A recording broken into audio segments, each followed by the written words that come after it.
श्रोता, टुरिज्म भनौँ टावरिङ र यात्रा अनि धाम। श्रोता, आज म धाम, मन्दिर, घुमघाम, एउटा मोक्ष कमाउनको लागि र शान्ति पाउनको लागि पौराणिक कालतिर यात्रा गरिन्थ्यो भन्ने कथन छ। यसैको सिलसिलामा आज म सामाजिक कार्यक्रममा अवगत गराउन चाहदछु, जहाँबाट भनौँ टुरिज्म, धाम, यात्रा र मोक्ष चलन आदिम भनौँ बितेका युगतिर विभिन्न ठाउँ र विभिन्न देशतिर व्यापक थालनी भएको पाइन्छ। यसबाट थुप्रै आम्दानी र विश्वासिलो अर्थ आर्जन गरेको पनि पाइन्छ, तर यसको पूर्ण पालना गर्न निकै जरुरी देखिन्दछ। 1 मा पवित्रता, अप्सरा नियम अवलम्बन, 2 मा निस्वार्थ भावना, 3 मा सेवा र प्राकृतिक पालक, 4 मा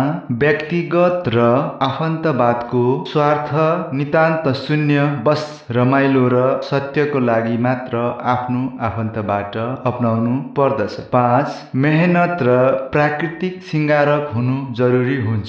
7 आस्तिकता र मानवीय आत्मा सम्मान गरिने खाले हुनु निकै जरुरी हुन्छ। श्रोता, तपाईहरू यस्तो आचरण, प्राकृतिक नियम, समाज र सामाजिक उपमा भित्र रहेर सिकाउन सक्नुहुन्छ भने धाम, मोक्ष, टुरिज्म, टावरिङ क्षेत्रबाट समाज र सामाजिक विकासमा उन्नति र आम्दानी फल लिन सक्नुहुनेछ। तर अहिलेको जमानामा यसको बृहत चलन अपनाइएको हुँदा, प्रतिस्पर्धा भएको हुँदा, समाजमा फगत स्वार्थीहरूको अलिकति झुण्ड भए पनि यो अपनाउन सफल हुँदैन र माथिको 5-6 वटा विधि अपनाउन सके पक्कै समाजमा टुरिज्म, टावरिङ भनौँ, धाम, मोक्ष र शान्ति प्रकृति दर्शनबाट पनि सामाजिक जनहरूमा रोजगार र आम्दानी स्रोत जुटाउन सकिन्छ। श्रोता, आज मैले टुरिज्म क्षेत्र र धाम र यात्राबाट कसरी आय आर्जन गर्नु सकिन्छ